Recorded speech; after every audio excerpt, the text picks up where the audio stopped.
सुप्रभात बच्चों। आज जो है हम गद्य में दूसरा पाठ पढ़ेंगे और पाठ का नाम है एवरेस्ट मेरी शिखर यात्रा। बच्चों, इस पाठ की जो लेखिका हैं बचेंद्री पाल हैं। इनका जन्म जो उत्तरांचल के चमोली ज़िले के बंपा गांव में 24 मई 1954 को हुआ था। ये अपनी माँ हंसादेई नेगी और पिता किशन सिंह पाल की तीसरी संतान थी।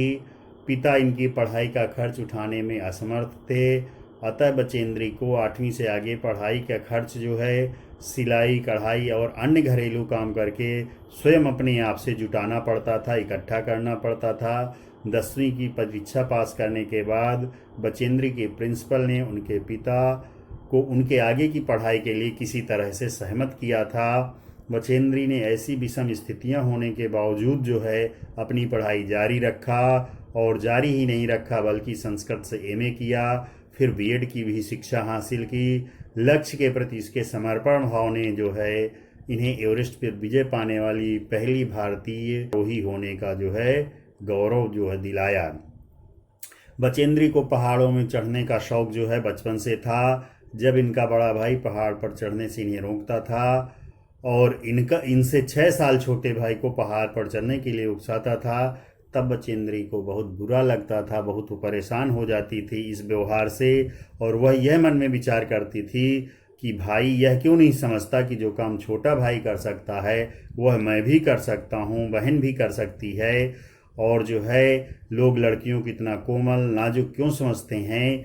लेकिन जो है पहाड़ों पर चढ़ने की जो बचेंद्र की इच्छा थी बचपन में भी पूरी होती रही, क्योंकि इनका जो परिवार था साल में कुछ महीने जो है ऊंचाई वाले क्षेत्रों में रहता था और शेष समय जो है कुछ महीने पहाड़ी से नीचे तराई के बसे एक गांव में रहता था। जिस मौसम में परिवार के नीचे तराई वाले गांव में आ जाते थे, उन समय में उन दिनों में स्कूल जाने के लिए बचेंद्री को 5-6 मील पहाड़ की चढ़ाई करनी पड़ती थी और फिर नीचे वापस उतर करके आना पड़ता था। इससे यह सिद्ध है कि बचेंद्री का जो है बचपन बहुत ही कठिनाइयों से बीता, बहुत ही मुश्किल से इनकी पढ़ाई पूरी हो पाई थी।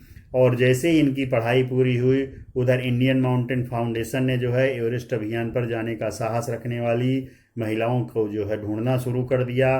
बचेंद्री इस अभियान दल में शामिल हो गई। ट्रेनिंग के दौरान जो है बचेंद्री 7,500 मीटर ऊंची मान चोटी पर सफलतापूर्वक चढ़ी। कई महीनों के अभ्यास के बाद वह समय भी आया जब उन्हें एवरेस्ट पर विजय के लिए जो है प्रस्थान किया, उसके लिए वहां पे गई। बचेंद्री ने एवरेस्ट विजय के अपने रोमांचक जो है पर्वतारोहण यात्रा का संपूर्ण विवरण स्वयं जो है अपनी कलम से लिखा है। प्रस्तुत अंश उसी विवरण से लिया गया है। इस पाठ में जो है लेखिका बता रही है कि अभियान दल जो है 7 मार्च को दिल्ली से काठमांडू के लिए हवाई जहाज से चला। एक मजबूत अग्रिम दल बहुत पहले वहां से चला गया था, जिससे वह इनके बेस कैंप पर पहुंचने के पहले दुर्गम हिमपात के रास्ते को साफ कर सके। नमचे बाजार जो शेरपा लैंड क्षेत्र है, जो कि जो है नेपाल में आता है, सर्वाधिक जो है उस क्षेत्र का नगरीय क्षेत्र है। अधिकांश शेरपा वो लोग होते हैं जो पर्वतारोहियों की मदद करते हैं, आसपास के गांवों के होते थे। यह नमचे बाजार था जहां लेखिका कह रही कि मैंने सर्वप्रथम जो है एवरेस्ट को देखा, और देखा ही नहीं, यहाँ एक नई बात हुई कि नेपालियों ने जो है एवरेस्ट का नाम जो रखा है सागर माथा है। सागर नाम माथा के नाम से यहाँ पर यह जो है प्रसिद्ध है। यह नाम लेखिका कह रही है मुझे बहुत जो है अच्छा लगा। एवरेस्ट की तरफ देखते हुए उसे एक बड़ा जो है फूल दिखाई दिया जो पर्वत शिखर पर लहराता जो है ध्वज यानी कि झंडे की तरीके लग रहा था। लेखिका ने बताया यह दृश्य शिखर के ऊपरी सतह के आसपास 150 किलोमीटर या इससे अधिक गति की हवा के कारण बनता था। यह जो ध्वज था लगभग 10 किलोमीटर या इससे भी लंबा था। यहाँ जो है जाने वाले प्रत्येक व्यक्ति को दक्षिण पूर्वी पहाड़ी पर इस तरीके के तूफानों को झेलना पड़ता था, और विशेषकर उन परिस्थितियों में जब कि मौसम खराब होता था। लेखिका इन सब बातों को सुनकर डर गई, लेकिन फिर भी उसके मन में जो है एवरेस्ट के प्रति विचित्र प्रकार का आकर्षण था, क्योंकि उसे इन कठिनतम चुनौतियों का सामना करना चाहती थी। 26 मार्च को लेखिका कह रही है कि हिमस्खलन के कारण एक शेरपा कुली की जो है मौत हो गई। दुखद समाचार मिला। यह घटना पेरिच पहुंचने पर हुई। खम्बू हिमपात जाने वाले अभियान दल के रास्ते पर सीधी पहाड़ी के धसकने से लोहित्से की ओर से बहुत बड़ी चट्टान का जो है नीचे खिसक आई। इसमें 16 कुलियों के दल में जो है एक की मृत्यु हो गई, 4 घायल हुए। इन सारी स्थितियों को देख करके जो अभियान दल के सदस्य थे, सबके चेहरे पर एक विशेष प्रकार का जो है अवसाद, विशेष प्रकार का दुख जो है छा गया। इस सब देख करके इनके जो नेता थे कर्नल खुल्लर, उन्होंने कहा कि एवरेस्ट जैसे महान अभियान पर यह समस्याएं, यह खतरे आते रहते हैं और कभी कभी मृत्यु को भी सहज भाव से व्यक्ति को स्वीकार करना पड़ता है। इसी समय उप नेता प्रेमचंद जो अग्रिम दल के नेता थे 26 मार्च को पेरिच लौटे आए। उन्होंने पहली बाधा खम्बू हिमपात की स्थिति से अवगत कराया और उन्होंने कहा कि उनके दल ने कैंप 1 जो 6000 मीटर पे था को हिमपात के ठीक ऊपर है, वहां तक का रास्ता साफ कर लिया है। और उन्होंने यह भी बताया है कि पुल बनाकर रस्सियां बांधकर झंडियों से रास्ता जो है निश्चित कर दिया है। सभी का बड़ी कठिनाइयों का जायजा जो है ले लिया गया है और इस पर भी ध्यान दिलाया उन्होंने कि ग्लेशियर बर्फ की नदी है और बर्फ का गिरना अभी भी जारी है। इन सारी स्थितियों पर देख करके जो है लेखिका को बेस कैंप में पहुंचने से पहले एक और मृत्यु की खबर मिली। जलवायु अनुकूल न होने के कारण एक रसोई सहायक की जो मृत्यु हो गई। यह स्थिति भी आशाजनक नहीं थी। एवरेस्ट शिखर के जो है लेखिका कह रही कि मैंने पहले 2 बार देखा था, लेकिन एक दूरी से देखा था। बेस कैंप पहुंचने के बाद जो है मैंने पर्वत को और अन्य श्रेणियों को नज़दीक से देखा और देखने के बाद भौचक्की आश्चर्यचकित से होकर के रह गई। एवरेस्ट लोहित्से और नुस्से की ऊंचाइयों से घिरी बर्फीली टेढ़ी मेढ़ी नदी को जो है लेखिका लगातार देखती रही। हिमपात अपने आप में लेखिका कह रही है कि बर्फ के खंडों का अव्यवस्थित ढंग से गिरना है। और लेखिका बता रही कि हमें यह भी बताया गया है कि ग्लेशियर के बहाने अक्सर बर्फ में हलचल हो जाती है, जिससे बड़ी बड़ी चट्टानें तुरंत जो है नीचे गिर जाया करती हैं और अन्य कारणों से भी प्रायः खतरनाक स्थिति बन जाती है, जिसके कारण से जो है दरारें पड़ जाती हैं। बर्फ़ के पहाड़ों में दरारें पड़ जाती हैं। दरार पड़ने के कारण बड़े बड़े चौड़े जो है ये गड्ढे बन जाते हैं, जिनमें बर्फ़ तो रहती ही रहती है, उसमें पानी भी रहता है। और इससे भी ज़्यादा जो है खतरनाक स्थिति लेखिका को जो बताई गई कि सारे प्रवास के दौरान, पर्वतारोहण के दौरान हिमपात के दौरान लगभग 1 दर्जन जो है चढ़ने वाले और कुलियों को जो है प्रतिदिन कुछ न कुछ नुकसान होता रहेगा, हिमपात उनको छूता रहेगा। इसी प्रकार जो है दूसरे दिन, तीसरे दिन जो है की चढ़ाई चढ़ती रही। दूसरे दिन की चढ़ाई में जो है लेखिका के साथ मीनू मेहता नामक एक व्यक्ति थे, जिन्होंने एल्युमिनियम की सीढ़ियों से अस्थायी पुलों को बनाना, लट्ठों और रस्सियों का उपयोग, बर्फ की आड़ी तिरछी रस्सियों को, दीवारों को बनाना, ये सारी चीज़ें जो है बताई गई। तीसरे दिन जो है कैंप 1 तक सामान ढोकर के चढ़ाई का अभ्यास करना निश्चित था। रीता गोम्बू और लेखिका साथ साथ चढ़ रहे थे। लेखिका के पास वॉकी टाकी था, जिसमें हर कदम की जानकारी बेस कैंप को दे रहे थे। कर्नल खुल्लर उस समय बहुत खुश हुए जब उन्होंने अपने पहुंचने की सूचना दी, क्योंकि कैंप 1 पर पहुंचने वाली केवल ये ही 2 महिलाएं थीं। अंग दोरजी लोप, शांगगन विस्सा, ये सब साउथ पोल पहुंच गए और 29 अप्रैल को 7900 मीटर पर उन्होंने चौथा कैंप 4 कैंप लगाया। यह लेखिका कह रही है कि पर्वतारोहण के हिसाब से एक अच्छी स्थिति थी। इस सब के बाद जो है जब अप्रैल में लेखिका बेस कैंप भी थी, तब तेंजिंग जो है अपनी सबसे छोटी पुत्री डेकी के साथ उनसे के पास मिलने आए और उन्होंने इस बात पर विशेष बल दिया कि दल के प्रत्येक सदस्य और प्रत्येक शेरपा कुली से बातचीत की जाए।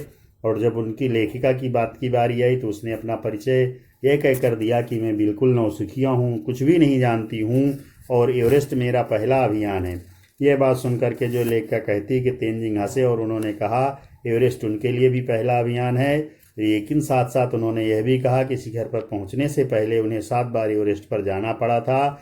फिर उन्होंने लेखिका के कंधे पर हाथ रखते हुए कहा कि तुम एक पक्की पर्वतीय लड़की लगती हो, तुम्हें तो शिखर में पहले ही प्रयास पे पहुंच जाना चाहिए। ये सब स्थितियां होते होते 15-16 मई 1984 को बुद्ध पूर्णिमा के दिन लाहौसे की बर्फीली सीधी ढलान पर लगाए गए सुंदर रंगीन नायलॉन के बने तंबू के कैंप 3 में लेखिका पहुंच गई। वहां 10 व्यक्ति और थे। लोब्शांग तसारिंग लेखिका के पास तंबू में थे। एनडी शेरपा तथा अन्य 8 जो है शरीर से मजबूत और ऊंचाइयों में रहने वाले शेरपा दूसरे तंबुओं में थे। और जब लेखिका कह रही कि रात को गहरी नींद में सोई हुई थी, रात 12:30 बजे लगभग जो है सिर के पिछले हिस्से पर एक सख्त चीज के टकराने की आवाज से नींद खुली, साथ ही जोरदार धमाका हुआ। तभी लेखिका कह रही, मुझे महसूस हुआ कि एक ठंडी बहुत भारी कोई चीज जो है मेरे शरीर पर मुझे कुचलती हुई चल रही है। लेखिका को इस समय सांस लेने में भी कठिनाई हो रही थी। लेखिका सोच रही थी कि यह क्या हो गया। एक लंबा बर्फ का पिंड जो है कैंप के ठीक ऊपर ग्लेशियर से टूटकर नीचे आ गिरा। उस विशाल हिमपुंज वह जो है विशाल हिमपुंज बन गया। हिमखंडों, बर्फ के टुकड़ों, जमी हुई बर्फ के विशाल कायपुंज ने जो है एक एक्सप्रेस रेलगाड़ी की तेज गति और भीषण गर्जना के साथ सीधी ढलान से नीचे आते हुए सारे कैंप को लेखिका कह रही तहस नहस कर दिया। हर व्यक्ति को इसमें से चोट लगी थी, लेकिन सबसे अधिक आश्चर्यजनक बात थी कि इसमें किसी की मृत्यु नहीं हुई थी। इसी समय लोब्सांग ने जो है प्रयास करके जो है बर्फ को काट करके लेखिका को बचाया। और यदि लेखिका को बचाने में थोड़ी देरी हो जाती तो इसका सीधा अर्थ था कि लेखिका की मृत्यु निश्चित थी। बड़े बड़े हिमखंडों को हटाते हुए चारों तरफ के बर्फ की खुदाई करके लेखिका को किसी तरह बाहर निकाला गया। सुबह तक सारे सुरक्षा दल आ गए थे। 16 मई को प्रातः 8 बजे फिर सभी लोग कैंप 2 पे पहुंच गए। एक शेरपा के टांग की हड्डी टूट गई थी। खुद को बनाए हुए स्ट्रेचर पर लिटाकर वो सब नीचे लाए। कर्नल खुल्लर के शब्दों में यह इतनी ऊंचाई पर सुरक्षा कार्य का एक जबरदस्त साहसिक कार्य था। सभी पुरुष सदस्यों को चोटें, टूटी हुई हड्डियों के कारण बेस कैंप में भेजना पड़ा। तभी कर्नल खुल्लर ने मेरी तरफ मुड़कर कहा कि क्या तुम भयभीत हो? लेखिका ने कहा हाँ। फिर जो है खुल्लर ने पूछा क्या तुम वापस जाना चाहती हो? लेखिका ने नहीं में जवाब दिया। इसके साथ साथ जो है लेखिका जैसे ही साउथ कोल में पहुंची, अगले दिन उन्हें अपनी महत्वपूर्ण चढ़ाई की तैयारी शुरू कर दी। खाना, कुकिंग है साथ जो जरूरी सामान था सब लेकर के जो है काम शुरू हुआ। 1:30 बजे बिस्सा नामक व्यक्ति आया और उसने जो है चाय के लिए पानी गर्म करते हुए देखा कि जय और मीनू ये सारे सदस्य बहुत पीछे थे। लेखिका को बहुत चिंता हुई कि ये सब क्यों देरी हो रही है। वो जो है भारी बोझ लिए हुए थे और बिना ऑक्सीजन के चढ़ाई कर रहे थे, जिसके कारण उन्हें देरी हो रही थी। दोपहर के बाद जो है लेखिका जो है अपने दूसरे सदस्यों को जो पीछे चल रहे थे उनकी मदद करने के लिए थर्मस में जूस और गर्म चाय भरा और भर करके नीचे गई। जैसे ही बाहर बर्फीली हवा के तंबू से बाहर के कदम रखा, वहाँ जो है लेखिका कह रही है मेरी मुलाकात मीनू से हुई। जय कुछ अभी पीछे था। मुझे जय जिनेवा इस्पर की चोटी के ठीक नीचे मिला। उसने चाय पी करके मुझे आगे जाने से रोकने की कोशिश की, लेकिन लेखिका अन्य लोगों की मदद करने के लिए नीचे चली गई। और जैसे ही की ने उसे देखा, वह देख करके हक्का बक्का रह गया और उसने समझाया, मना किया कि तुमको इतनी बड़ी जोखिम लेने की बचेंद्री जरूरत नहीं थी। लेखिका ने जो है दृढ़तापूर्वक बताया कि मैं भी तुम सबकी तरह पर्वतारोही हूँ और सबकी जो है मदद करना मेरा कर्तव्य है। थोड़ी देर बाद साउथ कोल कैंप से लाहाटू और बिस्सा मिलने के लिए नीचे आए और जैसी भी सुरक्षा की और आराम की जगह उपलब्ध थी उस पर लौट आए। साउथ कोल पृथ्वी का बहुत ही अधिक कठोर स्थान के नाम से प्रसिद्ध है। अगले दिन जो है फिर सारी क्रिया विधि करने के बाद जो है लेखिका ने चढ़ाई करने का निश्चय किया। अंगदोरजी बाहर खड़ा था और उसके पास आसपास कोई नहीं था। अंगदोरजी जो है बिना ऑक्सीजन के चढ़ाई करने वाला था, लेकिन इसके कारण उसके पैर ठंडे पड़ जाने की संभावना थी, इसलिए वह लंबे समय तक खुले में और रात्रि के समय शिखर पर जो है नहीं चढ़ सकता था। उसे या तो उसी दिन चोटी तक चढ़कर वापस लौट आना था या फिर अपने प्रयास को छोड़ देना था। इसलिए वह तुरंत चढ़ाई शुरू करना चाहता था। उसने लेखिका से पूछा कि क्या वह साथ जाना चाहेगी। लेखिका ने साउथ कोल से चोटी तक जाना और वापस आना बहुत कठिन और संसाध्य लगा, लेकिन इसके अलावा जो है यदि वह अंगदोरजी के पैर ठंडे हो जाने से भयभीत थी तो उसके लौटकर आने का जोखिम भी हो सकता था। फिर भी लेखिका को जो है अंगदोरजी पर विश्वास था और उसने जो है अंगदोरजी के साथ साथ आरोहण की क्षमता, कर्मठता से भी विश्वस्त थी अन्य कोई भी व्यक्ति इस समय लेखिका के साथ चलने को तैयार नहीं था। सुबह 6:20 पर अंगदोरजी और लेखिका साउथ पोल के बाहर निकले। काफ़ी दिन चढ़ाया था, हल्की हल्की हवा चल रही थी, लेकिन ठंड भी बहुत अधिक थी। और उस पर जो है लेखिका कह रही, मैंने अपने आरोही उपस्कर को काफ़ी सुरक्षित रखा, सुरक्षित और गर्म थी। हमने बगैर रस्सी के जो है चढ़ाई की। अंगदोरजी जो है निश्चित गति से ऊपर चढ़ता हुआ, मुझे उसके साथ साथ चलने में कोई कठिनाई नहीं हुई। सीधी ढलान तक हम लोग चढ़ते चले गए। इसके बाद जो है 2 घंटे से कम समय में ही जो है लेखिका कह रही, हम शिखर कैंप पर पहुंच गए। अंगदोरजी ने पीछे मुड़कर देखा और मुझसे कहा, क्या मैं थक गई हूँ? मैंने जवाब दिया नहीं, जिसे सुनकर वह बहुत आश्चर्यचकित हुआ। उन्होंने जो है कहा कि पहले वाले दल ने शिखर कैंप पर पहुंचने के लिए में 4 घंटे लगाए थे। यदि हम लोग इसी गति से चलते रहेंगे तो हम शिखर पर दोपहर 1 बजे तक पहुंच जाएंगे। इन दोनों के पीछे पीछे लहाटू ही चल रहा था। और जब लेखिका कह रही कि हम दक्षिण शिखर के नीचे आराम कर रहे थे, वह फिर हमारे पास आया। थोड़ी चाय पीने के बाद जो है हमने फिर से चढ़ाई शुरू की। लाटू एक नायलॉन की रस्सी थी, इसलिए लाया हुआ था, इसलिए अंगदोरजी और ये लेखिका रस्सी के सहारे चढ़ रहे थे, जबकि लाटू के हाथ में रस्सी पकड़े हुए बीच बीच चल रहा था। उसने जो है रस्सी से अपनी सुरक्षा के बजाय अपने संतुलन के लिए जो है पकड़ी हुई थी। लाटू ने ध्यान दिया कि इन ऊंचाइयों के लिए सामान्यतः आवश्यक 4 लीटर ऑक्सीजन की अपेक्षा लगभग 2.5 लीटर ऑक्सीजन प्रति मिनट की दर से लेकर चढ़ रही है। उसने जो है लेखिका के रेगुलेटर पर जैसे ही ऑक्सीजन की आपूर्ति बढ़ाई, उसे लेखिका को महसूस हुआ कि जैसे में सपाट और कठिन चढ़ाई भी अब आसान लग रही थी। दक्षिणी शिखर के ऊपर हवा की गति बढ़ गई थी। उस ऊंचाई पर तेज हवा के झोंके भुरभुरे बर्फ के कणों के चारों तरफ उड़ा रहे थे, जिससे दिखाई देने में कठिनाई हो रही थी। और अनेक बार ऐसा लगा कि थोड़ी दूर कोई ऊंची चढ़ाई नहीं है और एकदम ढलान जो था सीधे नीचे चला गया था। लेखिका को जो है यह देख करके बहुत जो है भय हुआ और उसके मन में जो है विचार आया कि सफलता बहुत नज़दीक है। 23 मई 1984 के दिन दोपहर में 1:07 पर लेखिका एवरेस्ट की चोटी पर खड़ी थी। एवरेस्ट की चोटी पर पहुंचने वाली लेखिका जो है प्रथम भारतीय महिला थी। एवरेस्ट की चोटी पर पहुंच करके जो है लेखिका कह रहे कि इतनी जगह नहीं थी कि 2 व्यक्ति एक साथ साथ खड़े हो सकें। चारों तरफ हजारों मीटर लंबी बर्फ की ढलान को देखते हुए हमारे सामने सुरक्षा का भी प्रश्न था। लेखिका कह रही है, पहले हमने फावड़े से बर्फ की खुदाई की और अपने आप को सुरक्षित रूप से खड़ा किया। इसके बाद जो है घुटनों के बल जो है बर्फ पर बैठे और अपने माथे को लगाकर मैंने सागर माथे के ताज का जो है चुम्बन किया। बिना उठे ही अपने थैले से दुर्गा माँ का चित्र और हनुमान चालीसा निकाल करके उसे लाल कपड़े में लपेट करके छोटी सी पूजा अर्चना की और उनको बर्फ में दबा दिया। आनंद के इस क्षण में लेखिका कह रही कि मुझे अपने माता पिता की याद आई, ध्यान आया। जैसे ही उठी उसने अपने हाथ जोड़े और अपने रज्जु नेता, रास्ते के नेता जो है अंगदोरजी के प्रति आदर भाव से झुकी। अंगदोरजी जिसने लेखिका को प्रोत्साहित किया था, लक्ष्य तक उसने पहुंचाया था। मैंने उन्हें बिना ऑक्सीजन के एवरेस्ट पर दूसरी चढ़ाई करने पर बधाई दी, लेखिका कह रही है। और उन्होंने भी जो है लेखिका को गले लगाया और कान में फुसफुसाया, दीदी तुमने बहुत अच्छी चढ़ाई की है, मैं बहुत प्रसन्न हूँ। कुछ देर बाद सोनम पुलजर वहाँ पहुँचे, उन्होंने फ़ोटो लेना शुरू किया। इस समय तक लाटू ने हमारे नेता को एवरेस्ट पर हम चारों की होने की सूचना दे दी थी। तब मेरे हाथ में वाकी टाकी दिया गया। कर्नल खुल्लर हमारी सफलता से बहुत प्रसन्न थे।